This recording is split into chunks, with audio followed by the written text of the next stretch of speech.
Shalom, selamat pagi. Renungan pagi Sabda Mina Umat Senin 24 Oktober 2022. Firman Tuhan pagi ini terambil dari Yeremia 8 ayat 4 sampai 17. Demikian firman Tuhan. Dosa dan hukumannya. Engkau harus mengatakan kepada mereka, beginilah firman Tuhan. Apabila orang jatuh, masakan ia tidak bangun kembali? Apabila orang berpaling, masakan ia tidak kembali? Mengapakah bangsa ini berpaling terus-menerus? Mereka berpegang pada tipu, mereka menolak untuk kembali. Aku telah memperhatikan dan mendengarkan, mereka tidak berkata dengan jujur. Tidak ada yang menyesal karena kejahatannya dengan mengatakan, apakah yang telah kulakukan ini? Sambil berlari semua mereka berpaling, seperti kuda yang menceburkan diri ke dalam pertempuran. Bahkan burung ranggung di udara mengetahui musimnya.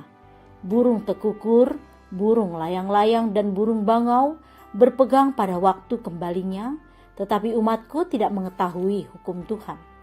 Bagaimanakah kamu berani berkata, kami bijaksana dan kami mempunyai Taurat Tuhan?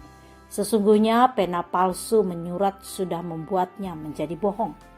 Orang-orang bijaksana akan menjadi malu, akan terkejut dan tertangkap. Sesungguhnya mereka telah menolak firman Tuhan, maka kebijaksanaan apakah yang masih ada pada mereka? Sebab itu aku akan memberikan istri-istri mereka kepada orang lain, ladang-ladang mereka kepada penjajah. Sesungguhnya dari yang kecil sampai yang besar, semuanya mengejar untung. Baik nabi maupun imam, semuanya melakukan tipu. Mereka mengobati luka putri umatku dengan memandangnya ringan, katanya, damai sejahtera, damai sejahtera. Tetapi tidak ada damai sejahtera. Seharusnya mereka merasa malu, sebab mereka melakukan kejijikan. Tetapi mereka sama sekali tidak merasa malu dan tidak kenal noda mereka. Sebab itu mereka akan rebah di antara orang-orang yang rebah. Mereka akan tersandung jatuh pada waktu mereka dihukum, firman Tuhan. Aku mau memungut hasil mereka, demikianlah firman Tuhan. Tetapi tidak ada buah anggur pada pohon anggur, tidak ada buah ara pada pohon ara, dan daun-daunan sudah layu. Sebab itu aku akan menetapkan bagi mereka orang-orang yang akan melindas mereka. Mengapakah kita duduk-duduk saja? Berkumpulah dan marilah kita pergi ke kota-kota yang berkubu dan binasa di sana. Sebab Tuhan Allah kita membinasakan kita, memberi kita minum racun, sebab kita telah berdosa kepada Tuhan. Kita mengharapkan damai, tetapi tidak datang sesuatu yang baik. Mengharapkan waktu kesembuhan, tetapi yang ada hanya kengeringan. Dengus kuda musuh terdengar dari Dan. Karena bunyi ringkik kuda jantan mereka, gemetarlah seluruh negeri. Mereka datang dan memakan habis negeri dengan isinya, kota dengan penduduknya.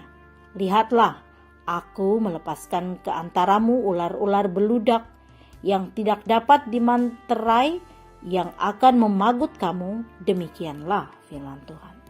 Demikian firman Tuhan. Renungan pagi ini bertema pura-pura bertobat. Bertobat merupakan sesuatu yang mungkin terjadi dan dilakukan seseorang dalam kehidupannya. Bertobat merupakan sebuah tindakan perubahan dalam diri seseorang untuk menjadi lebih baik. Karena itu bertobat dilakukan secara sadar oleh seseorang yang semula membelakangi Tuhan, kini kembali melihat kepada Tuhan. Meski demikian, tidak tertutup kemungkinan jika sikap bertobat seseorang dilakukan dalam kepura-puraan. Sikap demikian dipraktekkan oleh Israel yang mengaku bertobat namun tidak melakukannya.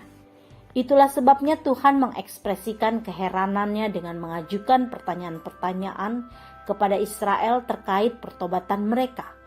Tuhan memandang pertobatan mereka hanya sebuah pengakuan belaka tanpa perubahan sikap yang nyata alias asal-asalan. Sikap asal-asalan inilah yang pada akhirnya membuat Israel tetap hidup dalam dosa dan menerima hukuman Tuhan. Ironisnya mereka tidak peduli dan tidak menikmati sikap atau gaya hidup yang pura-pura itu di hadapan Tuhan. Firman Tuhan melalui Yeremia pagi ini mengajak kita untuk mengintrospeksi diri dengan jujur. Benarkah kita mau bertobat? Sudahkah kita sungguh-sungguh melawan keinginan daging yang mendukakan hati Tuhan? Sudahkah kita belajar dari kesalahan dan berhenti melakukannya? Adakah rasa sesal dan malu atas dampak yang ditimbulkan oleh perbuatan kita? Atau sebaliknya, kita justru bersikap masa bodoh, cuek, dan keras hati? Firman Tuhan menasihati kita agar tidak menempuh jalan yang sama seperti bangsa Israel. Janganlah kita menunda-nunda pertobatan dengan berpura-pura.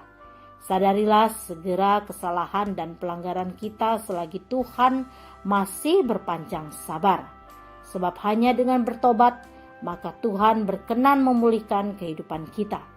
Dengan pertobatan pula, kita mampu bekerja sama, mewartakan firman Tuhan dalam kata dan perbuatan, termasuk melalui media sosial. Dengan begitu, pertobatan bukan sekedar pencitraan semata. Doa pagi ini, Tuhan berkatilah pertobatan kami, agar kehadiran kami sebagai sebuah persekutuan menjadi berkat bagi sesama. Amin. Demikian renungan pagi ini. Selamat beraktivitas. Tuhan Yesus memberkati.